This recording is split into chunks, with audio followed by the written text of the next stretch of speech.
Alright guys, this is Math 7, 8.3. It's constructing perpendicular bisector. So let's think, what does this mean? Constructing, well, we're going to draw it, we're going to build it, something like that. Perpendicular was last lesson, and you learned that perpendicular lines, they go straight up and down if there's a line straight left and right, or perhaps they're rotated, but they will always have what's called a 90-degree angle, like a corner of something. The corner is 90 degree. They'd have the exact same angle on either side of it. So perpendicular line would go straight up and down compared to this line AB. Bisectors are lines that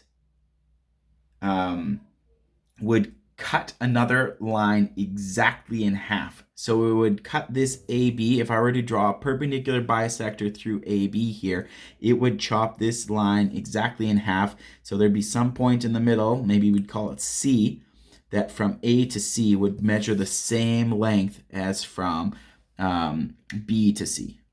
Okay? So that's what a bisector is. Bi means two, so sector would be two sectors of a line. It would have two sections, or think of that way. So here's how we do this. Now, if a line is short enough, it's a lot easier. All you need to do is take your compass, put one point at the end. So I'll start with B. I have a lot of B's in my name, as you know. And all you need to do is make sure you extend it so it for sure goes past halfway. Okay?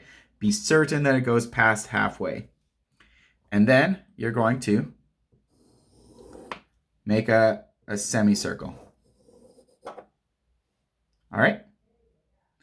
You're going to keep it that exact same size. Don't adjust it, and move it so the pin is on A. And you're going to draw another semicircle.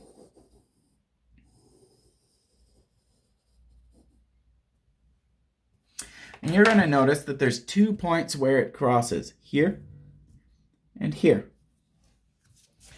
If you connect those right there using a ruler, straight through there, we will know that these are therefore perpendicular. And if we measure our lengths here, we have 8 centimeters, and we have 8 centimeters. So therefore, it is a bisector. Why? Because it's got two 8-centimeter lengths, and we know that it is perpendicular. Why? Because all of these would be right angles. So we just constructed it, and all you needed to do was to get two circles that can go past halfway. One other neat thing is, let's label these. Let's call this C. Let's call this D. If you go from C, measure that all the way to B, that segment right there is 10 centimeters. From B to C is, to D, it's also 10 centimeters. Guess what A and D is?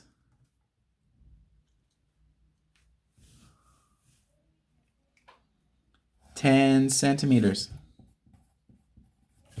Guess what A and C is? Sorry, I had you out of the screen there for a bit. It's 10 centimeters again. There's a way that we signify that lines are the same length as each other. You know how parallel lines, we use the little arrows? For line segments, to say they're the same length, we take a line and do it the same way. This line segment is equal to this line segment. Another way you can do it, if there's more than one, you can go 1, 2, 1, 2, 1, 2, and 1, 2. That would say that the ones that have two lines on them would be the same length. Why are those the same length? Well, if we think about it, this B is the center of a big circle. It's the center of a big circle, and that circle's radius is 10. It's 10. It's still 10 there. And it was the same size. It's 10 all the way along here. The radius is 10, and it's finally 10 there. Now things get a little more tricky if your compass isn't able to stretch that far. So I have a couple ideas on how to do that. But first, let's just look at these definitions. A bisector, it splits a line segment into two line segments of equal length. So this line segment AB was split by CD, which was a perpendicular bisector. It bisected AB. Why? Because this is 8 centimeters and this is 8 centimeters. Now a perpendicular, did I have that in there? This is 8 centimeters, 8 centimeters. These were split into two segments that are the same, so it's a bisector. Now a perpendicular bisector, it does that same thing. It splits a line segment into two line segments of equal lengths and is perpendicular to the line, it is splitting. So it has to also be perpendicular. So there could be a bisector. For example, I'm going to draw another line in here. Let's call it EF. EF is also a bisector. Okay, EF, it goes straight through here. It is a bisector as well because it splits this line in half, but it's not perpendicular because this certainly is not an angle that is perpendicular. I'm going to show you one other little way here. So I have this line AB. What you can do, it seems a little strange, but what you can do is line up one side of your ruler with A and the other side with B, and then just draw some straight lines through it. Okay? And then just take your ruler and rotate and switch the sides so that the other side is on A, the other one is on B. Draw straight lines through. And then connect these. And voila, you have a perpendicular bisector. That's the same length as that, as that, as that. These are the same length. We can verify that, measure. It's 8.7 centimeters and 8.7 centimeters. Okay, so that is one way that you can do it. Just use the edges of your ruler and line them up. This way is not maybe quite as precise. It might have a little bit of room for error, but it still does work for most applications. So I asked the question, what happens if your compass isn't long enough to actually reach to the center? So the center is somewhere here. This isn't quite long enough. What do you do? Well, what you can do is measure and pick two new points that are closer to the center. So I'm going to go 6 centimeters in, and I'm going to use that point there. And then I'm going to go here. I'm going to measure 6 centimeters. Okay. And I'm going to use those points instead, and I'm going to do my circles, okay? So right here, my semicircles, I should say. Okay. And then use the other one.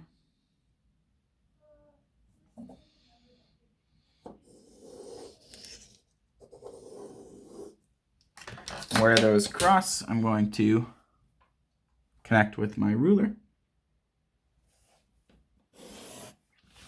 And then let's measure.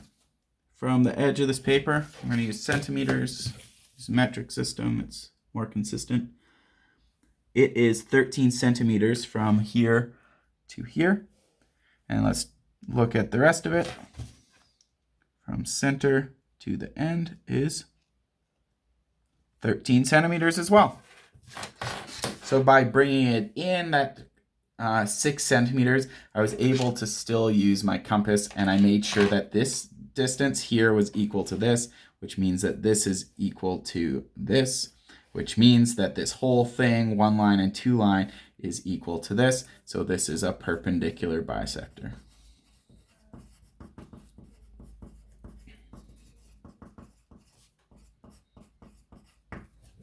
Okay, it's perpendicular because it's a right angle.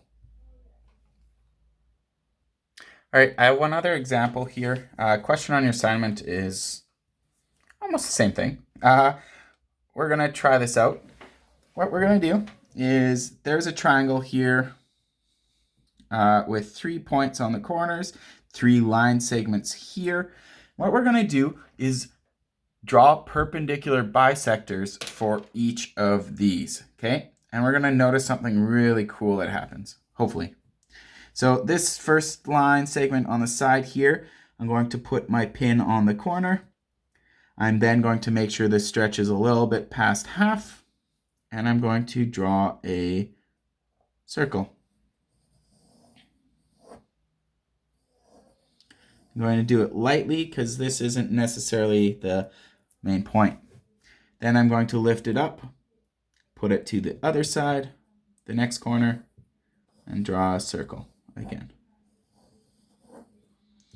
Now what's neat is right there, I've already drawn a circle for each of these corners, which I can then also use for this other corner doing a perpendicular bisector. So I'm going to make sure I actually still have the same length because I just dropped it. Yeah, I do.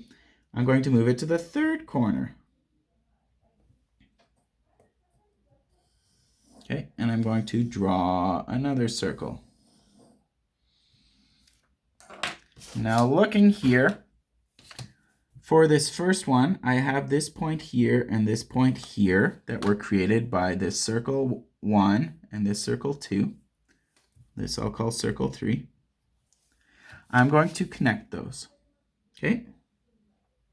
And by connecting those, I have made a perpendicular bisector of, let's say this was called A, this was called B, and this was called C. I made a perpendicular bisector of AB.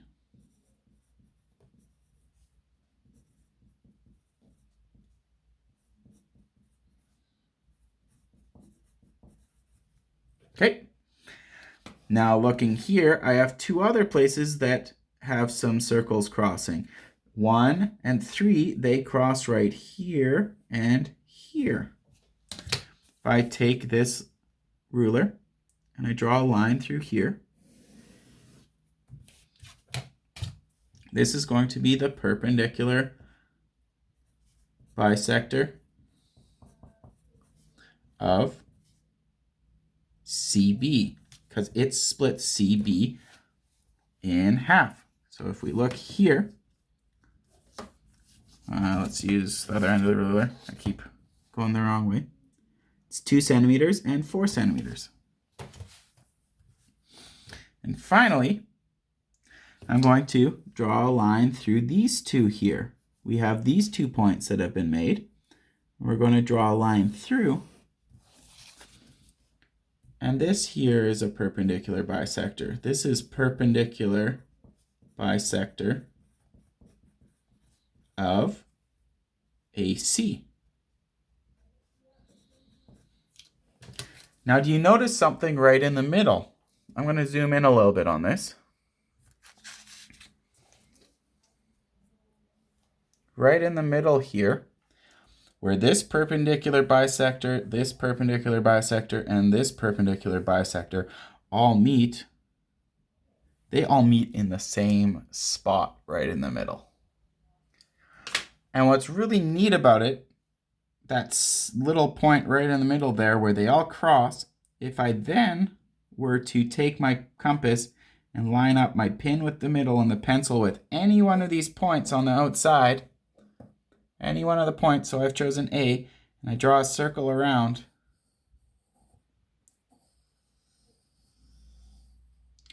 look where the compass also intersects with. This circle here went around and it touched also B on the corner, C, and A, which tells you that this radius here of the circle that has A, B, and C as points around the circumference of it would actually have the center. The center is where the perpendicular bisectors line up. So the perpendicular bisectors of the 3 sides of a triangle, the three edges of a triangle, they meet at a point in the middle of the triangle. All three perpendicular bisectors will meet at a point in the middle of the triangle. And that point is the center.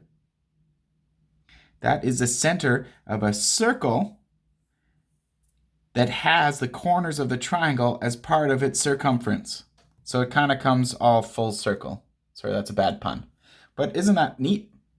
This is something that you'll need to do and show for question 8, and it likely could be on a quiz.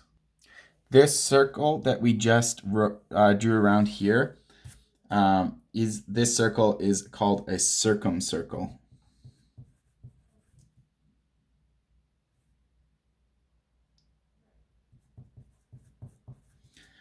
Which is a triangle that goes, or sorry, a circle that goes around a triangle.